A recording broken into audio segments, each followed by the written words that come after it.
വരന്തരപ്പിള്ളി മാട്ടുമലയിൽ ഗർഭിണിയായ യുവതിയെ ഭർത്തൃവീട്ടിൽ തീകൊളുത്തി മരിച്ച നിലയിൽ കണ്ടെത്തി. സംഭവത്തിൽ ഭർത്താവിനെതിരെ ഗുരുതര ആരോപണവുമായി യുവതിയുടെ കുടുംബം. പുത്തഞ്ചിറ വില്ലമംഗലം പാടശേഖരത്തിൽ ഓലച്ചുരുട്ടി ശല്യം രൂക്ഷമായതായി പരാതി. ഇതോടെ കർഷകർ ദുരിതത്തിൽ. സ്ഥാനാർത്ഥി പട്ടിക പുറത്തു വന്നതോടെ തൃശൂർ ജില്ലയിൽ തീപ്പാറും പ്രചാരണ പോരാട്ടത്തിന് തുടക്കമായി. ഇനി തെരഞ്ഞെടുപ്പിന് 13 നാൾ മാത്രം. നമസ്കാരം, ന്യൂസ് റൗണ്ടപ്പിലേക്ക് സ്വാഗതം. വിശദമായ വാർത്തകൾ നോക്കാം. വരന്തരപ്പിള്ളി മാട്ടുമലയിൽ ഗർഭിണിയായ യുവതിയെ ഭർത്തൃവീട്ടിൽ തീകൊളുത്തി മരിച്ച നിലയിൽ കണ്ടെത്തി. മാട്ടുമല മാക്കോത്തു വീട്ടിൽ ഷാരോണിന്റെ ഭാര്യ 20 വയസ്സുള്ള അർച്ചനയാണ് മരിച്ചത്. ബുധനാഴ്ച ഉച്ചതിരിഞ്ഞ് 4 മണിയോടെ ഇവരുടെ വീടിനു പുറകിലെ കോൺക്രീറ്റ് കാനയിലാണ് മൃതദേഹം കണ്ടെത്തിയത്. സംഭവത്തിൽ ഭർത്താവിനെതിരെ ഗുരുതര ആരോപണവുമായി യുവതിയുടെ കുടുംബം രംഗത്തെത്തി. വരന്തരപ്പിള്ളി മാട്ടുമലയിൽ ഗർഭിണിയായ യുവതി ഭർത്തൃവീട്ടിൽ പൊള്ളലേറ്റു മരിച്ച സംഭവത്തിൽ ഭർത്താവിനെതിരെ ഗുരുതര ആരോപണവുമായി യുവതിയുടെ കുടുംബം. അർച്ചന ഭർത്തൃവീട്ടിൽ കടുത്ത മാനസിക ശാരീരിക പീഡനങ്ങൾ അനുഭവിച്ചിരുന്നെന്നും കൊലപ്പെടുത്തിയതാണെന്നും കുടുംബം ആരോപിക്കുന്നു. മാട്ടുമല മാക്കോത്ത് വീട്ടിൽ ഷാരോണിന്റെ ഭാര്യ അർച്ചനയാണ് കഴിഞ്ഞ ദിവസം തീ കൊളുത്തി മരിച്ച നിലയിൽ കണ്ടെത്തിയത്. മനക്കലക്കടവ് വെളിയത്തുപറമ്പിൽ ഹരിദാസിന്റെയും ജിഷയുടെയും മകളാണ് അർച്ചന. ആത്മഹത്യാ പ്രേരണ കുറ്റത്തിന് കേസെടുത്ത വരന്തരപ്പിള്ളി പോലീസ് ഷാരോണിനെ കസ്റ്റഡിയിലെടുത്തു. 7 മാസം മുൻപായിരുന്നു ഷാരോണിന്റെയും അർച്ചനയുടെയും പ്രണയവിവാഹം. അന്നു മുതൽ വീട്ടുകാരുമായി ബന്ധപ്പെടാൻ അനുവദിക്കാറില്ലായിരുന്നുവെന്ന് അച്ഛൻ ഹരിദാസ് പറഞ്ഞു. വിവാഹത്തിൽ എതിർപ്പുകൾ ഉണ്ടായിരുന്നെങ്കിലും മകൾ നല്ല നിലയിൽ ജീവിച്ചു കാണാൻ ആഗ്രഹിച്ചിരുന്നു. ഷാരോൺ സംശയത്തോടെയാണ് മകളെ കണ്ടിരുന്നതെന്നും ഫോൺ വിളിക്കാനും ഉപയോഗിക്കാനും അനുവദിച്ചിരുന്നില്ലെന്നും കുടുംബം പറഞ്ഞു. മകളെ ഒരിക്കൽ അളഗപ്പ നഗർ പോളിടെക്നിക്കിന് മുൻപിൽ വെച്ച് അടിച്ചു. ഇത് ചോദ്യം ചെയ്തപ്പോൾ അർച്ചനയെ കൊല്ലുമെന്നും ആരും ചോദിക്കാൻ വരണ്ടെന്നുമായിരുന്നു ഷാരോണിന്റെ പ്രതികരണമെന്നും അർച്ചനയുടെ സഹോദരി അനു പറഞ്ഞു. അർച്ചനയുടെ മരണത്തിൽ ശരിയായ അന്വേഷണം നടക്കണമെന്നും ഷാരോണിന്റെയും കുടുംബത്തിന്റെയും പങ്ക് പരിശോധിക്കണമെന്നും കുടുംബം ആവശ്യപ്പെട്ടു. ബുധനാഴ്ച വൈകിട്ട് മരിച്ച അർച്ചനയുടെ ഇൻക്വസ്റ്റ് നടപടികൾ രാത്രിയോടെ പൂർത്തിയാക്കി മൃതദേഹം തൃശൂർ ഗവൺമെന്റ് മെഡിക്കൽ കോളേജ് ആശുപത്രിയിലേക്ക് മാറ്റി. പോസ്റ്റ്മോർട്ടത്തിന് ശേഷം മൃതദേഹം ഏറ്റുവാങ്ങുമെന്ന് അർച്ചനയുടെ കുടുംബം അറിയിച്ചു. ചാലക്കുടി ഡിവൈഎസ്പി VK രാജുവിന്റെ നേതൃത്വത്തിലാണ് അന്വേഷണം. Media time, Puthukkad. പുത്തഞ്ചിറ വില്ലമംഗലം പാടശേഖരത്തിൽ ഓലച്ചുരുട്ടി ശല്യം രൂക്ഷമായതായി പരാതി. ഇതോടെ കർഷകർ ദുരിതത്തിലായിരിക്കുകയാണ്. പുഴുശല്യം മൂലം ദുരിതത്തിലായ കർഷകർ എന്തു ചെയ്യണമെന്നറിയാതെ ആശങ്കയിലായിരിക്കുകയാണ്. 150 ദിവസം മൂപ്പുള്ള പൊന്മണി ഞാറാണ് വില്ലുമംഗലം പാടശേഖരത്തിൽ കൃഷി ചെയ്തിരിക്കുന്നത്. 90 ദിവസം കഴിഞ്ഞ് കതിർ വളമിടുന്ന സമയമായപ്പോഴാണ് ഓലചുരുട്ടിപ്പുഴു ശല്യം വർദ്ധിച്ചിരിക്കുന്നതെന്ന് പാടശേഖര സെക്രട്ടറി PC ബാബു പറഞ്ഞു. ഇതിനെ ഇല്ലാതാക്കാൻ വേണ്ടി ചെലവാക്കേണ്ടി വരുന്നത് വലിയ തുകയാണ്. 100 മില്ലി മരുന്ന് വാങ്ങുന്നതിന് 1400 രൂപ നൽകണം. പണിക്കാരൻ മരുന്ന് തെളിക്കാൻ വരുമ്പോൾ കൂലിയായി വാങ്ങുന്നത് 1000 രൂപയാണ്. പമ്പിന്റെ വാടക വേറെയും നൽകണം. പുഴുശല്യം മൂലം ദുരിതത്തിലായ കർഷകർ എന്ത് ചെയ്യണമെന്നറിയാതെ ആശങ്കയിലായിരിക്കുകയാണ്. Media time, Mala.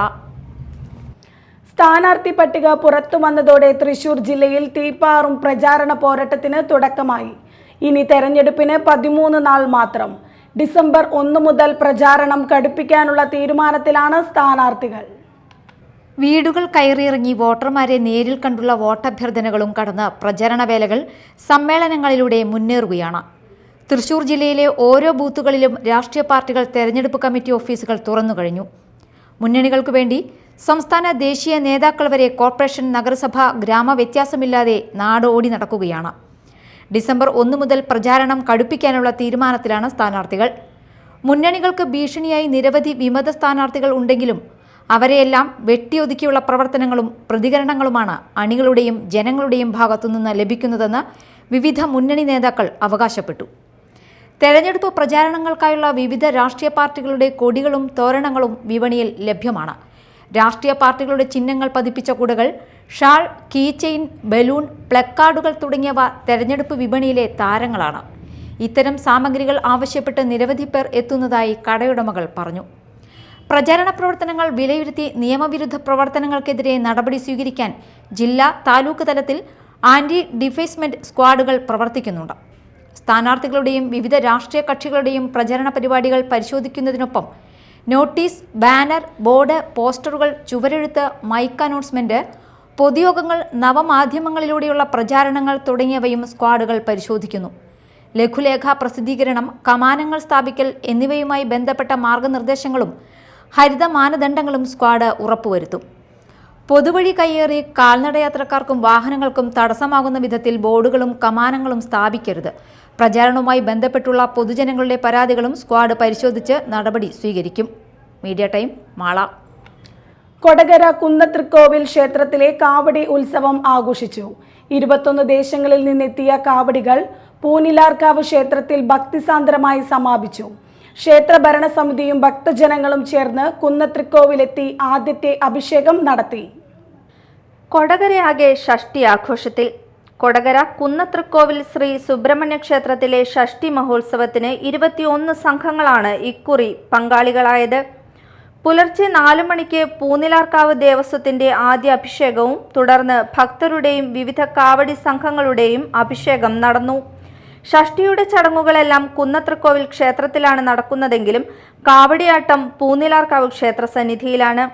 ഉച്ചയ്ക്ക് 12 മണിയോടെ കാവടി സംഘങ്ങൾ പൂനിലാർക്കാവ് ക്ഷേത്ര മൈതാനിയിലെത്തി. വിശ്വബ്രാഹ്മണ സമാജമാണ് ആദ്യമെത്തുന്നത്.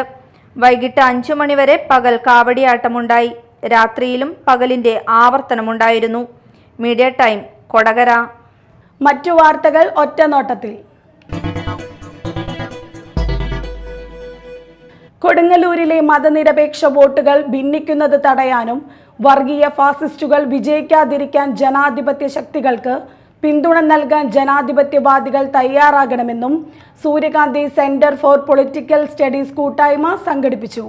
ഇതിന്റെ തുടർച്ചയായ ഗൃഹസന്ദർശനം, ലഘുലേഖ നോട്ടീസ്, പോസ്റ്റർ പ്രചാരണം, കുടുംബയോഗങ്ങൾ എന്നിവയെല്ലാം സംഘടിപ്പിക്കാൻ കൂട്ടായ്മ തീരുമാനിച്ചിട്ടുണ്ട്. ടി.കെ. മീരാബായ് ഉദ്ഘാടനം ചെയ്ത ബഹുജന കൂട്ടായ്മയിൽ ഡോക്ടർ P.A. മുഹമ്മദ് സയീദ് അധ്യക്ഷനായി. N. മാധവൻകുട്ടി മുഖ്യപ്രഭാഷണം നടത്തി. P. രാധാകൃഷ്ണൻ, V.P. അനുകുമാർ എന്നിവർ സംസാരിച്ചു. തെക്കു പടിഞ്ഞാറൻ ബംഗാൾ ഉൾക്കടലിനും സമീപത്തുള്ള ശ്രീലങ്കൻ തീരത്തിനും മുകളിലായി സ്ഥിതി ചെയ്തിരുന്ന ശക്തി കൂടിയ ന്യൂനമർദ്ദം അതിതീവ്ര ന്യൂനമർദ്ദമായി ശക്തി പ്രാപിച്ചുവെന്ന് കേന്ദ്ര കാലാവസ്ഥാ വകുപ്പ്. അടുത്ത 3 മണിക്കൂറിനുള്ളിൽ ഇത് ചുഴലിക്കാറ്റായി ശക്തി പ്രാപിക്കാൻ സാധ്യതയുണ്ട്. തുടർന്നുള്ള 48 മണിക്കൂറിൽ വടക്കു പടിഞ്ഞാറ് ദിശയിൽ സഞ്ചരിച്ച് തെക്കു പടിഞ്ഞാറൻ ബംഗാൾ ഉൾക്കടൽ വഴി വടക്കൻ തമിഴ്നാട്, പുതുച്ചേരി, തെക്കൻ ആന്ധ്രാപ്രദേശ് തീരത്തേക്ക് നീങ്ങാൻ സാധ്യതയെന്നും കേന്ദ്ര കാലാവസ്ഥാ വകുപ്പ് അറിയിച്ചു. നവംബർ 27 മുതൽ 29 വരെ ഒറ്റപ്പെട്ട ശക്തമായ മഴയ്ക്ക് സാധ്യതയുണ്ട്. കവർച്ച കേസിൽ ഒളിവിലായിരുന്ന പ്രതിയെ തിരുവല്ലയിൽ നിന്നും അറസ്റ്റ് ചെയ്തു.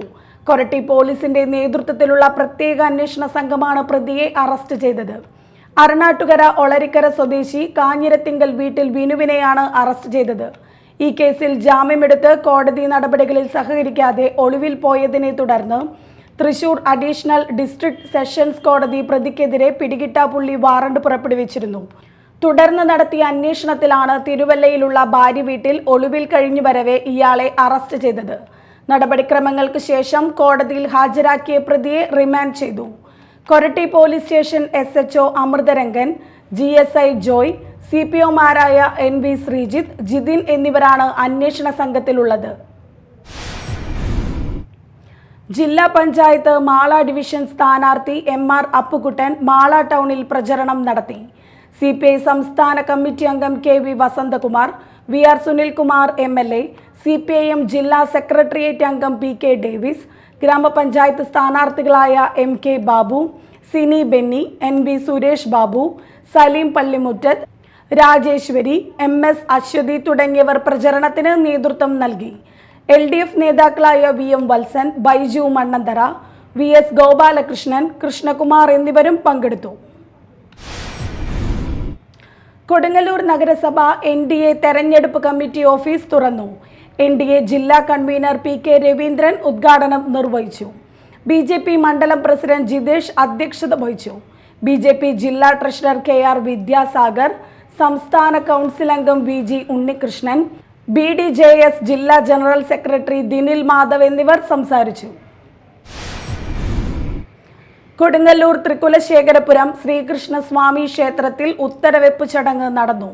സുരേന്ദ്രവർമ്മ കൊടുങ്ങല്ലൂർ കോവിലകം, ദേവസ്വം ഓഫീസർ സുധീർ മേലേപ്പാട്ട്, സമിതി president P K Raveendran, secretary Bibin Balan, joint secretary Sudheer Menon, സമിതി അംഗങ്ങളായ സുനിൽ അഷ്ടപതി, MC ഗിരീഷ്, സാജൻ, KK ദേവി, ഉഷ മോഹനൻ എന്നിവർ സന്നിഹിതരായിരുന്നു.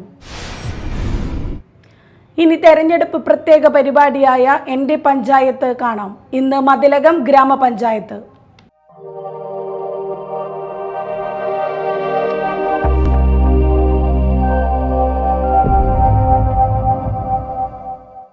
നമസ്കാരം. കേരളത്തിലെ തൃശ്ശൂർ ജില്ലയിലെ കനോലി കനാലിൻ്റെ തീരത്തെ ഒരു ഗ്രാമപ്രദേശമാണ് മതിലകം. ഇവിടെ 17 വാർഡുകളാണുള്ളത്. ചരിത്രപ്രസിദ്ധമായ ഏറെ കാര്യങ്ങൾ ഉൾപ്പെടുന്നതാണ് മതിലകം. ഇനി നമുക്ക് മതിലകത്തിൻ്റെ വിശേഷങ്ങളിലേക്ക് പോകാം. സ്വാഗതം, എൻ്റെ പഞ്ചായത്ത് മതിലകം.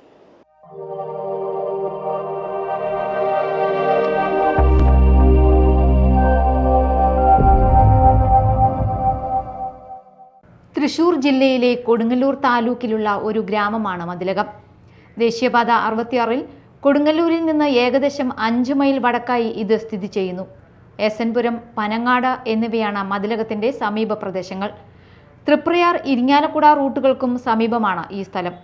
മധ്യകാല ശിവക്ഷേത്രമായ തിരുക്കുണവായ് ക്ഷേത്രം സ്ഥിതി ചെയ്യുന്ന സ്ഥലമായാണ് മതിലകം പൊതുവെ ചിത്രകാരന്മാർ തിരിച്ചറിയുന്നത്. തമിഴ് ഇതിഹാസമായ ചിലപ്പതികാരത്തിൻ്റെ രചയിതാവ് ഇളംകോ അടികളിൻ്റെ മഠമായ കുണവായർ കോട്ടം എന്നും ഈ ക്ഷേത്രം അറിയപ്പെട്ടിരുന്നു. AD 7-ാം നൂറ്റാണ്ടിൻ്റെ തുടക്കത്തിൽ തന്നെ തേവാരത്തിലെ തമിഴ് ശൈവ സാഹിത്യത്തിൽ ഈ ക്ഷേത്രത്തെ വളരെയധികം സ്തുതിച്ചിട്ടുണ്ട്. മോക്ഷം പ്രാപിക്കുന്നതിന് മുൻപ് തമിഴ് നായന്മാർ സന്യാസി സുന്ദരൻ ക്ഷേത്രം സന്ദർശിച്ചിരുന്നതായി പറയപ്പെടുന്നു. 1967-ൽ മതിലകത്ത് ആർക്കിയോളജിക്കൽ സർവേ ഓഫ് ഇന്ത്യ ഖനനം നടത്തി. 1970-ൽ നടത്തിയ ഖനനത്തിൽ AD 8-9 നൂറ്റാണ്ടുകളിലെ ഒരു അടിത്തറ കണ്ടെത്തി. ഘടനാപരമായി സാധാരണ ഹിന്ദു ക്ഷേത്ര അടിത്തറകളിൽ നിന്ന് വ്യത്യസ്തമായ ഒരു അടിത്തറ കണ്ടെത്തി. കേരള സംസ്ഥാന പുരാവസ്തു വകുപ്പ് 2014-ൽ മതിലകത്തൊരു ഫീൽഡ് സർവേ നടത്തി. 2020-ൽ മതിലകത്ത് ഖനനം നടത്താൻ ലാഭേച്ഛയില്ലാതെ പ്രവർത്തിക്കുന്ന ഒരു ട്രസ്റ്റിന് ഇന്ത്യ ലൈസൻസ് നൽകി. 6 ട്രയൽ ട്രെഞ്ചുകൾ തുറന്നതോടെയാണ് ഖനനത്തിൻ്റെ ആദ്യഘട്ടം ആരംഭിച്ചത്. 2020-ൽ മതിലകത്ത് ട്രസ്റ്റ് പരീക്ഷണ ഖനനം പൂർത്തിയാക്കി. ചരിത്രത്തിനൊപ്പം സഞ്ചരിച്ച മതിലകത്ത് തുടർഭരണത്തോടെ CPM ചരിത്രം രചിച്ചതാണ് ആധുനിക മഹിമ. ഇടതുപക്ഷത്തിന് സമ്പൂർണ്ണ ആധിപത്യമുള്ള പഞ്ചായത്ത് ഭരണത്തിൽ നിരവധി വികസന ക്ഷേമ പ്രവർത്തനങ്ങൾ നടത്താൻ കഴിഞ്ഞതായി ഭരണസമിതി പറയുന്നു. കുടിവെള്ള വിതരണം കാര്യക്ഷമമാക്കി, പോളക്കുളം നവീകരിച്ചു, പൊതുകളി സ്ഥലം യാഥാർത്ഥ്യമാക്കി, മാലിന്യ സംസ്കരണം നടപ്പാക്കി, കുടുംബശ്രീ സംവിധാനം കാര്യക്ഷമമാക്കി തുടങ്ങി നിരവധി കാര്യങ്ങളാണ് ഭരണപക്ഷം മുന്നോട്ട് വയ്ക്കുന്നത്. എന്നാൽ അഴിമതിയും സ്വജനപക്ഷപാതവുമാണ് പഞ്ചായത്ത് ഭരണസമിതിയിൽ ഉണ്ടായതെന്ന് പ്രതിപക്ഷം ആരോപിക്കുന്നു. പ്രതിപക്ഷം അക്കമിട്ട് പറയുന്ന കാര്യങ്ങൾ ഇങ്ങനെ: ഈ 60 വർഷത്തിനിടയിൽ നമുക്ക് എടുത്തു പറയത്തക്ക ഒരു പ്രൊജക്റ്റ് മതിലകം ഗ്രാമപഞ്ചായത്തിൽ കാണിക്കാനായിട്ട് ബുദ്ധിമുട്ടാണ്.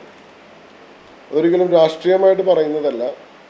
അതിൻ്റെ ഉദാഹരണം എന്ന് പറയുമ്പോൾ തൊട്ടടുത്തുള്ള എസംപുരം ആയാലും പെരിഞ്ഞനം പഞ്ചായത്തായാലും അവിടെയൊക്കെ ഭരിച്ചുകൊണ്ടിരിക്കുന്നത് ഇടതുപക്ഷം തന്നെയാണ്, CPMൻ്റെ നേതൃത്വത്തിൽ. പക്ഷേ അവിടെയൊക്കെ അവർക്ക് എടുത്തു കാണിക്കാൻ കേരളത്തിൻ്റെ പ്രശംസ പിടിച്ചു പറ്റിയ ചില പ്രൊജക്റ്റുകൾ അവർക്ക് എടുത്തു കാണിക്കാനുണ്ട്. ഇപ്പോൾ പെരിഞ്ഞനോർജം പോലെയുള്ള പ്രൊജക്റ്റുകൾ.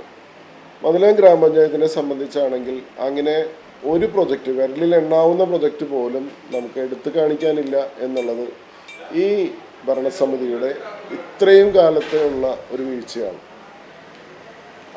അത് മാത്രമല്ല, തലതിരിഞ്ഞ വികസന പ്രവർത്തനം എന്ന് വേണമെങ്കിൽ നമുക്ക് പറയാം.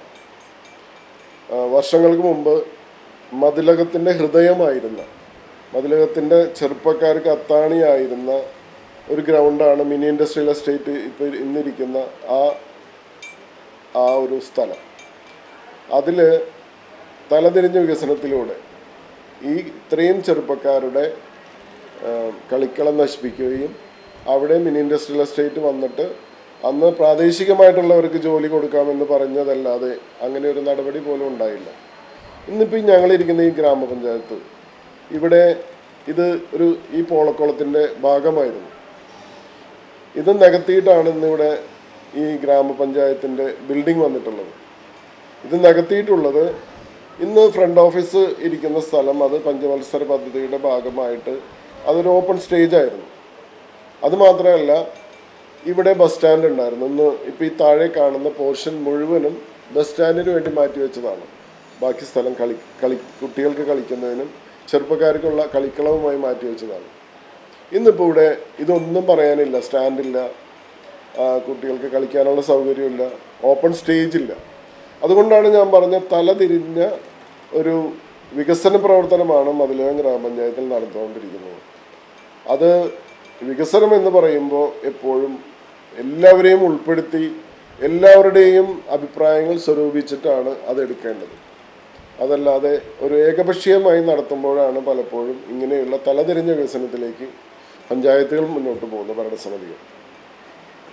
ആകെ മതിലകം ഗ്രാമപഞ്ചായത്തിൽ ചെയ്യുന്ന ഒരു കാര്യം എന്ന് പറയുന്നത് പ്രൊജക്റ്റിൽ വയ്ക്കുന്ന തുക, പല പ്രൊജക്റ്റുകളിലും വരുന്ന തുക അതാത് നിയമപരമായിട്ടുള്ള സംവിധാനത്തിലേക്ക് മാറ്റി ചെലവഴിക്കുക എന്നുള്ള ഒരു ജോലി.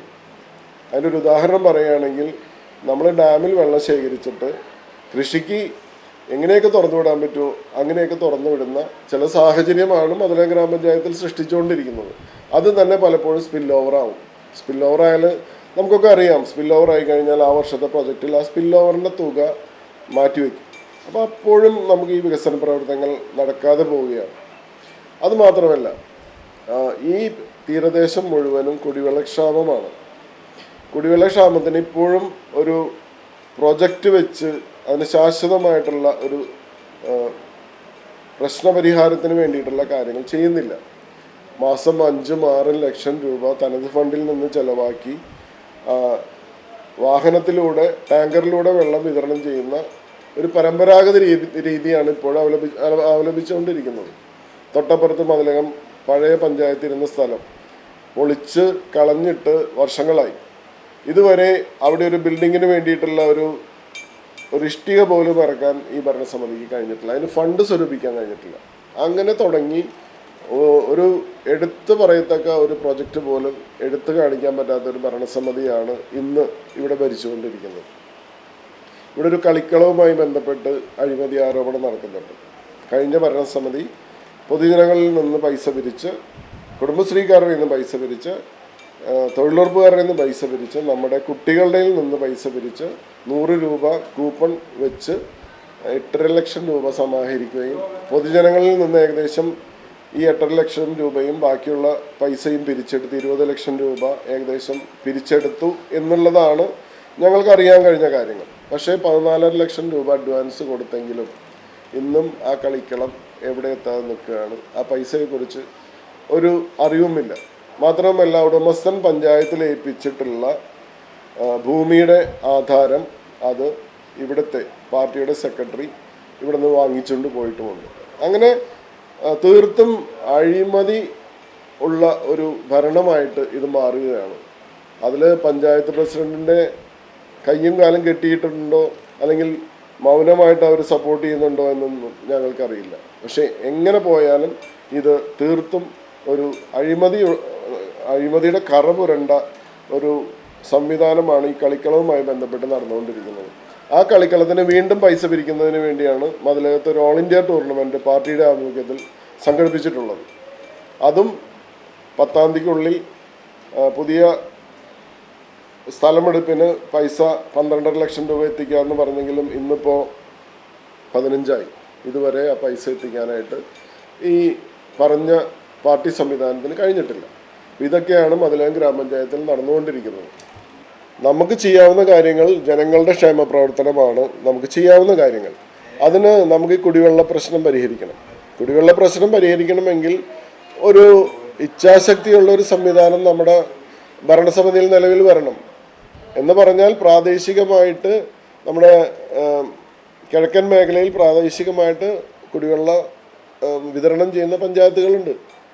അതിനൊരു പ്രോജക്റ്റ് ഉണ്ടാക്കി അതിൻ്റെ മറ്റേ വിതരണ സംവിധാനം ഉണ്ടാക്കി അത് ജനങ്ങളിൽ നിന്ന് പിരിച്ചെടുത്ത് സർക്കാരിൽ നിന്ന് അതിലേക്ക് നമുക്ക് അതിൻ്റെ ദൈനംദിന ചെലവിന് പൈസ എടുക്കാൻ സാധിക്കില്ല.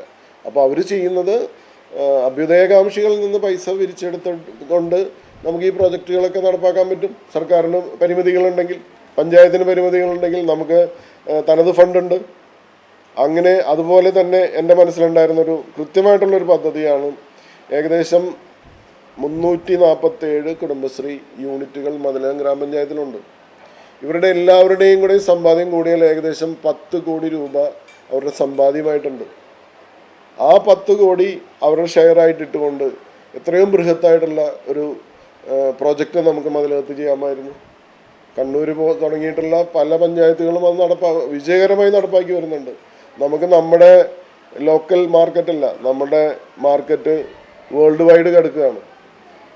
ഈ ലോകത്തിൻ്റെ എവിടെ വേണമെങ്കിലും നമുക്ക് ഇച്ഛാശക്തി ഉണ്ടെങ്കിൽ നമ്മുടെ പ്രോഡക്റ്റ് വിതരണം ചെയ്യാനായിട്ടും വിൽപ്പന നടത്തുവാനുമായിട്ടുള്ള സംവിധാനങ്ങൾ ഇന്നും നമുക്ക് നിലവിലുണ്ട്. ഇതൊന്നും നടപ്പാക്കാതെ പലരുടെയും കൈയും കാലും കെട്ടിയിടുന്ന ഒരു പ്രവണതയാണ് ഇവിടുത്തെ CPM-നുള്ളത് എന്ന് കൂടി ഞാൻ ഈ അവസരത്തിൽ ഓർമ്മിക്കുകയാണ്. ഇപ്പം ഞാൻ പറഞ്ഞുതരാം. ഇതിൻ്റെ പിന്നിൽ കാണുന്ന പോളക്കുളം, നമ്മുടെ ഈ പ്രദേശത്തേക്ക് ഒരു കുടിവെള്ള പദ്ധതി ഇവിടെ നിന്ന് ഉണ്ടാക്കിയെടുക്കാം. നമ്മുടേതായ സംവിധാനത്തിൽ ഒരിക്കലും എടുത്താൽ തീരാത്തത്ര വെള്ളം ഉള്ള ഒരു കുളമാണിത്. ഇതിനകത്ത് നമുക്ക് വേണമെങ്കിൽ നമ്മുടേതായ ഒരു പ്രോജക്റ്റ് ഉണ്ടാക്കിയെടുക്കാം. ഒരു വാട്ടർ ടാങ്ക്, ഈ 3, 4, 5 വാർഡുകളിലേക്കുള്ള ഒരു കുടിവെള്ള വിതരണം, അങ്ങനെ തുടങ്ങിയിട്ടുള്ള പല കാര്യങ്ങളും നമുക്ക് ചെയ്യാവുന്നതേ ഉള്ളൂ. അതിനാണ് ഞാൻ നേരത്തെ പറഞ്ഞ കാഴ്ചപ്പാട് വേണം. ഇതുപോലെയുള്ള ഒരു 3, 4 യൂണിറ്റുകൾ നമ്മുടെ ഒരു പഞ്ചായത്തിലുണ്ടെങ്കിൽ അവിടുത്തെ കുടിവെള്ളം ശാശ്വതമായിട്ട് നമുക്ക് പരിഹരിക്കാൻ പറ്റും. മതിലകം വികസിക്കുകയാണ്, വികസനം അനിവാര്യമാണ്. എന്നാൽ ജനങ്ങളുടെ ക്ഷേമം അകലെയാണെന്ന പ്രതിപക്ഷാരോപണം ശരിയാണോ എന്നും പരിശോധിക്കേണ്ടതുണ്ട്. വികസനവും ക്ഷേമപ്രവർത്തനങ്ങളും സമ്മിശ്രമായി മുന്നോട്ടു പോകേണ്ടതുണ്ട്. അതിനായി കാത്തിരിക്കാം. നടപ്പാക്കേണ്ട പദ്ധതികൾ, നടപ്പിലാക്കാത്ത പദ്ധതികൾ, ഇനി നടക്കേണ്ട പദ്ധതികൾ ഏറെ പറയാനുണ്ട് ഭരണപക്ഷത്തിനും പ്രതിപക്ഷത്തിനും. അത് ഏതൊക്കെയാണെന്ന കാര്യത്തിലാണ് വാദപ്രതിവാദങ്ങൾ. മറ്റൊരു പഞ്ചായത്തുമായി വീണ്ടും കാണാം. നന്ദി, നമസ്കാരം.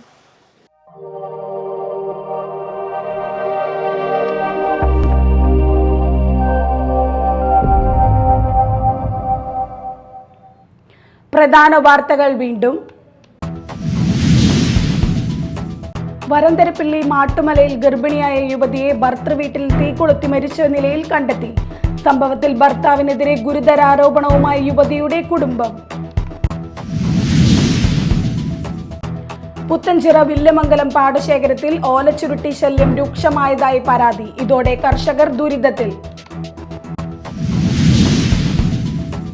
സ്ഥാനാർത്ഥി പട്ടിക പുറത്തു വന്നതോടെ തൃശൂർ ജില്ലയിൽ തീപ്പാറും പ്രചാരണ പോരാട്ടത്തിന് തുടക്കമായി. ഇനി തെരഞ്ഞെടുപ്പിന് 13 നാൾ മാത്രം. ഇതോടെ ന്യൂസ് റൗണ്ടപ്പ് സമാപിച്ചു. നമസ്കാരം.